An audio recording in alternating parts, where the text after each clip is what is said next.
Hello everyone, Edu for electrical में आप सभी का स्वागत है। हम लोग यूथ बुक का एक्सप्लेनेशन देख रहे थे और प्रीवियस वीडियो में हमने क्वेश्चन नंबर 1 to लेकर के 15 तक कवर किया था। तो आज हम लोग स्टार्ट करते हैं, चलते हैं क्वेश्चन नंबर 16 से आगे की ओर। और जो लोग नए हैं उनको बता दूं कि इससे पहले मैं 129 क्वेश्चन जो प्लेटफॉर्म का था वो मैं कवर कर चुका हूं। तो अगर आपने उस वीडियो को देखा नहीं है तो हम उसका लिंक डिस्क्रिप्शन बॉक्स में दे देंगे। आप 2.5 घंटे की इस वीडियो को एक बार देख लेंगे तो मैक्सिमम जो क्वेश्चन है यूथ का वो आपसे अपने आप ही सॉल्व हो जाएगा। आते हैं, कुछ नया क्वेश्चन मिलेगा। अगर आप उस बुक को एक बार कवर कर लेते हैं तो मुश्किल से 10 से 15% नया क्वेश्चन मिलेगा। जैसा कि क्वेश्चन नंबर 16 यहाँ पर दिया हुआ है। ये जो क्वेश्चन था वो प्लेटफॉर्म बुक में नहीं था।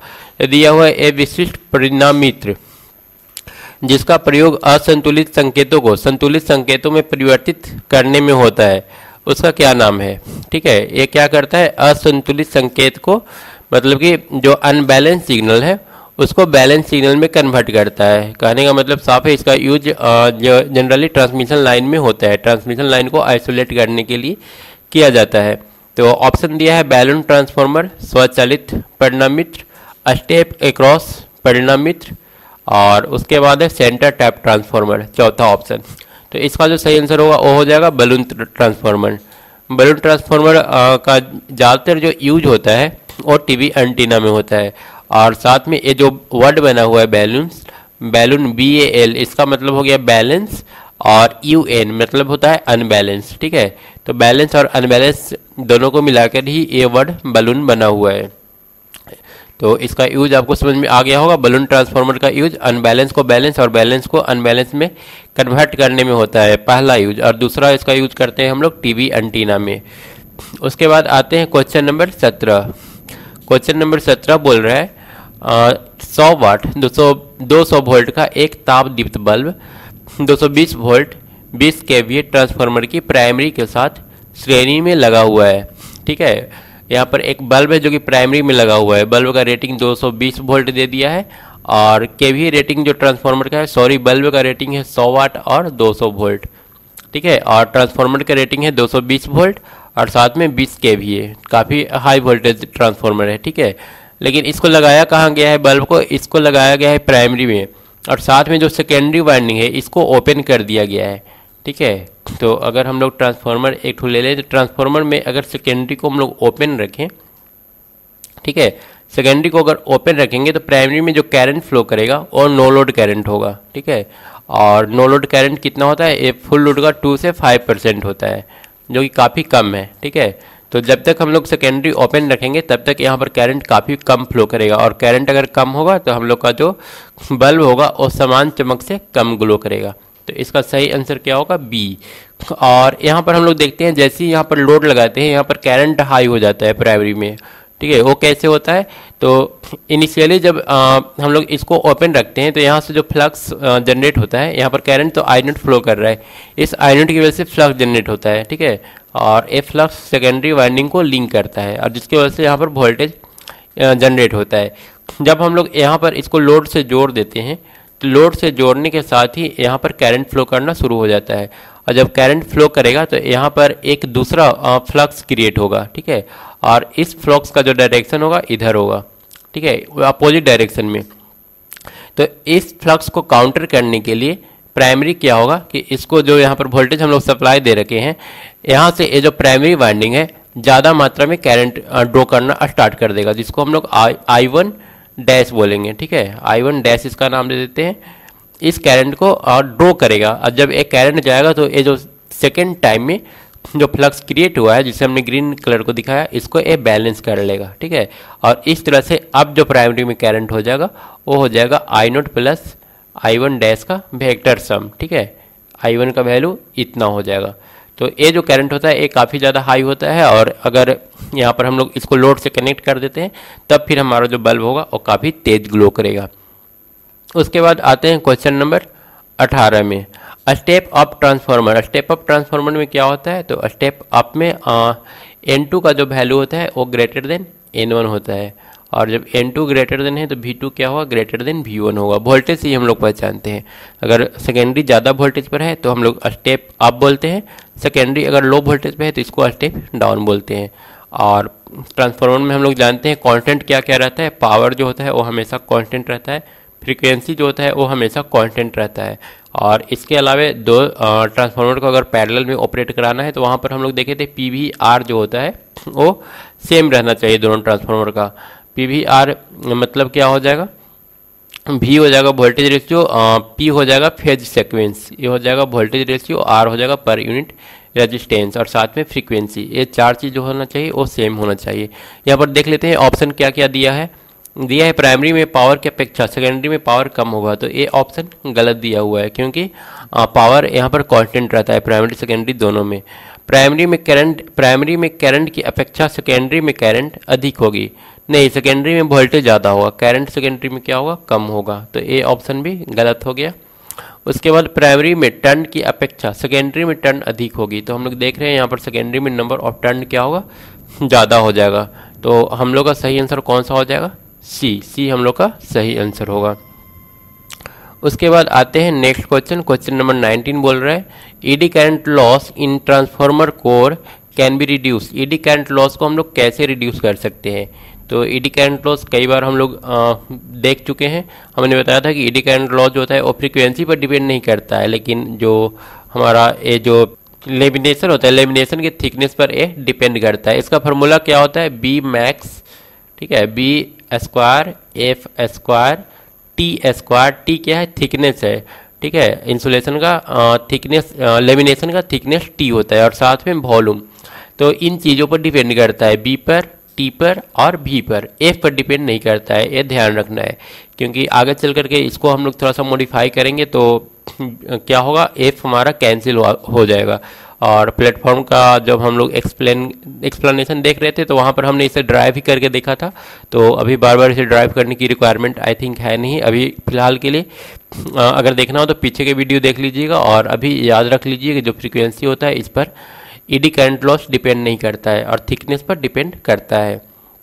तो इसका सही आंसर हो जाएगा eddy current loss in transformer core can be reduce by reducing the thickness, ठीक है। तो डिक्रीजिंग थिकनेस ऑफ लेमिनेशन, सही आंसर कौन सा हो जाएगा, सी।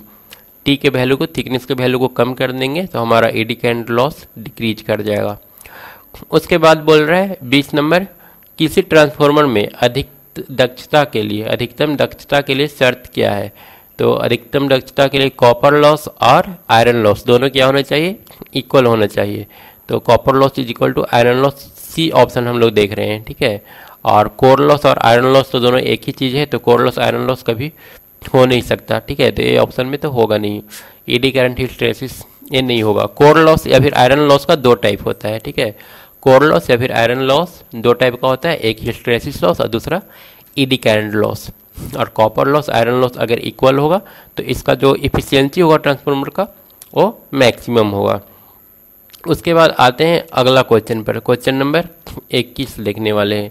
21 बोल रहा है ट्रांसफार्मर में ट्रांसफार्मर ऑयल का क्या काम होता है। तो ट्रांसफार्मर ऑयल पर ऑलरेडी एक वीडियो बना चुके हैं जो कि पूरी तरह से ट्रांसफार्मर ऑयल पर ही करीब आधा घंटा का वीडियो है। तो एक क्या करता है, सबसे पहले तो इंसुलेशन प्रोवाइड करता है, ये इंसुलेटिंग ऑयल होता है, यहाँ पर करंट फ्लो नहीं करता है इस ऑयल से होकर के। तो इंसुलेशन तो प्रोवाइड कराता है, ये साथ में कूलिंग देता है। ये ऑयल जो होता है, ठीक है, ट्रांसफार्मर ऑयल का अगर हम बात करें तो ये हीट को काफ़ी तेज़ी से एक जगह से दूसरा जगह ट्रांसफ़र कर सकता है। इसका प्रॉपर्टी होता है हीट को काफ़ी तेज़ी से ट्रांसफ़र करता है। तो जैसे ही वाइंडिंग गर्म होता है हमारा, ठीक है, ऑयल यहाँ से हीट ले लेता है और हीट लेने के बाद इस टाइप से ये हमारा कोर होता है, ठीक है। ये ट्रांसफार्मर का कोर हो गया, यहाँ पर हम लोग प्राइमरी और सेकेंडरी वाइंडिंग दे देते हैं और इसके चारों तरफ ऑयल भरा होता है। और ये ऑयल जो होता है इस तरह से बाहर एक कूलिंग ट्यूब बना होता है, ठीक है। कूलिंग ट्यूब इस तरह से ट्रांसफार्मर से निकल करके और इस तरह से लगा होता है, जो कि हम लोग पीछे के वीडियो में इसका फिगर देख चुके हैं। हमने वहाँ पर फिगर भी दिखाया था और बताया भी था किस तरह से कूलिंग ट्यूब लगा होता है। तो ये हीट को लेकर के ऑयल जो होता है इस कूलिंग ट्यूब में चला जाता है और कूलिंग ट्यूब में यहाँ पर एयर मिलता है, उसको एयर मिलने से ये क्या होता है, जल्दी से ठंडा कर देता है ऑयल को। तो ये हमारा काम क्या करेगा, इंसुलेशन के लिए और साथ साथ कूलिंग देने के लिए हमारा जो ट्रांसफार्मर ऑयल होता है वो यूज होता है। इसके अलावा ट्रांसफार्मर ऑयल का हमने फ्लैश पॉइंट बताया था, फ्लैश पॉइंट 140 डिग्री के आसपास होता है। ठीक है, फ्लैश पॉइंट क्या होता है? मिनिमम टेम्परेचर जिस पर ये जलना शुरू कर दे कोई भी ऑब्जेक्ट, उसको हम लोग फ्लैश पॉइंट बोलते हैं। इसका विस्कोसिटी भी, ट्रांसफार्मर ऑयल का विस्कोसिटी भी लो होना चाहिए। अगर विस्कोसिटी हाई होगा तो फिर टेम्परेचर को जल्दी से नीचे से ऊपर लेकर के नहीं जा पाएगा। इसके लिए हम लोग विस्कोसिटी जो होता है ऑयल का वो कम रखते हैं। क्या बेनिफिट होता है विस्कोसिटी कम रखने से? अगर मान लीजिए यहाँ पर विस्कोसिटी होता है क्या है? विस्कोसिटी दो लेयर के बीच का फ्रिक्शनल फोर्स होता है एक तरह से। ठीक है, अगर कोई लिक्विड की बात करें, लिक्विड की दो लेयर के बीच जो फ्रिक्शनल फोर्स होता है उसी को हम लोग विस्कोसिटी बोलते हैं।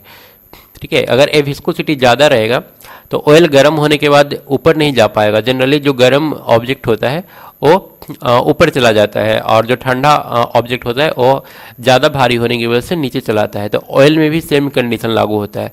जब बाइंडिंग के पास ऑयल गर्म होता है तो ये ऊपर की ओर जाता है, और ऊपर से जो ठंडा ऑयल होता है वो नीचे की ओर आता है। अब बीच में अगर ज़्यादा फ्रिक्शनल फोर्स आ जाएगा तो ये काम ठीक से हो नहीं पाएगा। इसलिए जो हमारा ट्रांसफार्मर ऑयल है इसका विस्कोसिटी भी क्या होना चाहिए? लो होना चाहिए। फ्लैश पॉइंट ऑलरेडी हम लोग देख चुके हैं। इसके बाद आते हैं अगला क्वेश्चन पर। क्वेश्चन नंबर 22 क्या बोल रहा है? बुकोल्ज रिले ट्रांसफार्मर की निम्नलिखित से सुरक्षा करता है। तो बुकोल्ज रिले ऑलरेडी काफ़ी डिटेल से हम लोग पीछे देख चुके हैं प्लेटफॉर्म बुक में। और एक किसके किसके बीच लगा होता है? ये हमारा टैंक और कंजर्वेटर के बीच में लगा होता है। और एक करता क्या है? सभी किस्म के आंतरिक दोषों से बचाता है। ट्रांसफार्मर में इंटरनल फॉल्ट जो भी हो, टर्न टू टर्न फॉल्ट हो या जो भी इंटरनल फॉल्ट हो, उससे ट्रांसफार्मर को बचाता है। एक्चुअली होता क्या है, ट्रांसफार्मर ऑयल जब गर्म होता है तो तेज़ी से कंजर्वेटर की ओर भागता है, लेकिन बीच में हमारा एक बुकोल्ज रिले लगा होता है। ठीक है, और बुकोल्ज रिले में दो टाइप का प्रोटेक्शन होता है। एक तो अलार्म लगा होता है, और दूसरा जो रिले लगा होता है जो कि सर्किट को ट्रिप कर सकता है। तो अगर थोड़ा बहुत ऑयल गर्म हुआ है तब तो अलार्म बजेगा। ठीक है, जो कि हम लोग डिस्कस कर चुके हैं। और अगर ऑयल ज़्यादा गर्म हुआ तो तेज़ी से भागेगा और फिर ये सर्किट को ही ट्रिप कर देगा। तो ये एडवांटेज मिलता है बुकोल्ज रिले का। और अगर डिटेल से देखना चाहते हैं तो एक बार फिर से हम रेफर करेंगे, आप प्लेटफॉर्म बुक का जो डिस्कशन है उसको आप फॉलो कर लीजिएगा। वहाँ हमने बुकोल्ज रिले काफ़ी डिटेल से बताया है, सारा कंसेप्ट क्लियर हो जाएगा। उसके बाद आते हैं क्वेश्चन नंबर 23 में। यहाँ पर बोल रहा है करंट ट्रांसफार्मर जब प्रयोग में ना आ रहा हो तब सेकेंडरी क्या होना चाहिए? ग्राउंडेड होना चाहिए, ओपन, या फिर शॉर्ट सर्किटेड।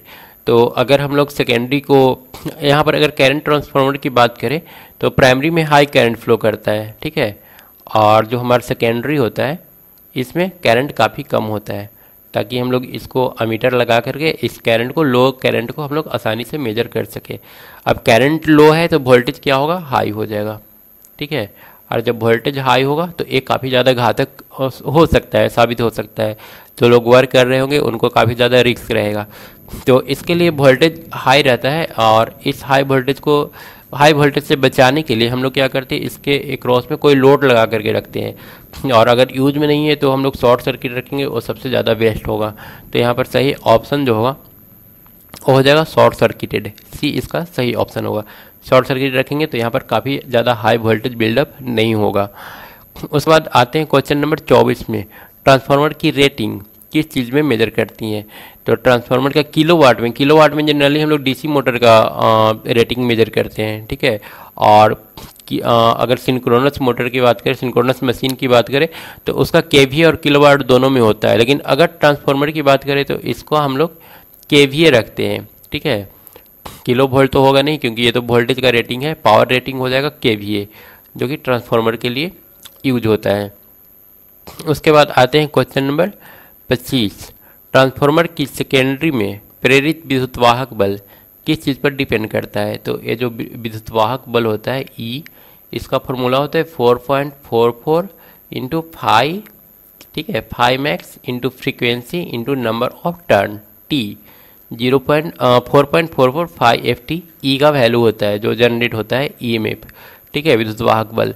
तो एक किसकी चीज़ पर डिपेंड कर रहा है? एक तो फ्लक्स पर डिपेंड कर रहा है, दूसरा फ्रीक्वेंसी पर, और तीसरा नंबर ऑफ टर्न पर। तो यहाँ पर है फ्लक्स, फ्रीक्वेंसी और टर्न। सही आंसर कौन सा हो जाएगा? डी। उसके बाद आते हैं क्वेश्चन नंबर 26 में। 26 बोल रहा है करंट ट्रांसफार्मर का प्रयोग किस लिए किया जाता है? तो किस माप यंत्र में किया जाता है? तो ये अमीटर और वोल्टमीटर दोनों में होता है, खासकर ज़्यादातर अमीटर में होता है, पर वोल्टमीटर में भी इसका इस्तेमाल कर सकते हैं। तो इसका सही आंसर जो है वो सी हो जाएगा।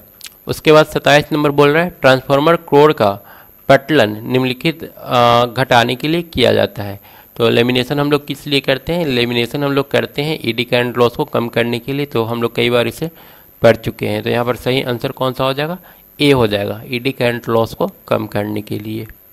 उसके बाद आते हैं क्वेश्चन नंबर 28 में, स्टेप ऑफ ट्रांसफार्मर निम्नलिखित में क्या वृद्धि करता है? तो ये काफ़ी सिंपल है और हम लोग पहले देख चुके हैं, वोल्टेज को बढ़ाता है। उसके बाद क्वेश्चन नंबर 29 है, एक ट्रांसफार्मर में पूर्ण भार पर हानि 1000 वाट है, तो आधे भार पर हानि कितनी होगी?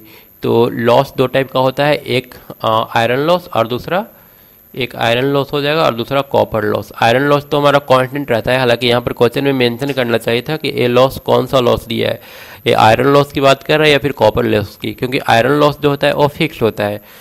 अगर यहाँ पर आयरन लॉस का बात होगा तो फिर आंसर हो जाएगा 1000 वाट, लेकिन अगर ये कॉपर लॉस की बात कर रहा है तो कॉपर लॉस होता है x² इंटू PC, ठीक है, PC कॉपर लॉस है। अगर लोड यहाँ पर 1/2 हो गया है तो लोड के 1/2 का स्क्वायर करेंगे इंटू PC करेंगे, नया कॉपर लॉस ए हो जाएगा। हाफ लोड पर कॉपर लॉस जो है वो 1000/4 हो जाएगा और तब हमारा आंसर 250 आ जाएगा, ठीक है। तो ये यहाँ पर डिपेंड करता है कि ये किस चीज़ के बारे में बोला है। तो क्वेश्चन यहाँ पर पूर्ण रूप से पूछा नहीं गया है, ठीक है। अगर कॉपर लॉस की बात कर रहा है तो आंसर ए होगा, और अगर आयरन लॉस की बात कर रहा है तो आंसर 1000 हो जाएगा। उसके बाद आते हैं क्वेश्चन नंबर 30 में, सिंगल फेज ट्रांसफार्मर में पूर्ण भार ताम्र हानि किस परीक्षण से ज्ञात करते हैं? हम लोग I² कॉपर लॉस किससे पता करेंगे? तो कॉपर लॉस पता करने के लिए हम लोग को करंट चाहिए, और करंट हम लोग को तब मिलेगा जब हम लोग शॉर्ट सर्किट करके रखेंगे सेकेंडरी को, ठीक है। तो हम लोग को पूर्ण ताम्र हानि शॉर्ट सर्किट से मिलता है, लघु पठन परीक्षण। तो इसका सही आंसर बी हो जाएगा। तो ये था आज का डिस्कशन। उसके बाद नेक्स्ट वीडियो में फिर से मिलेंगे और आगे का क्वेश्चन डिस्कस करेंगे। फिलहाल के लिए इस वीडियो को क्लोज करते हैं। Thank you.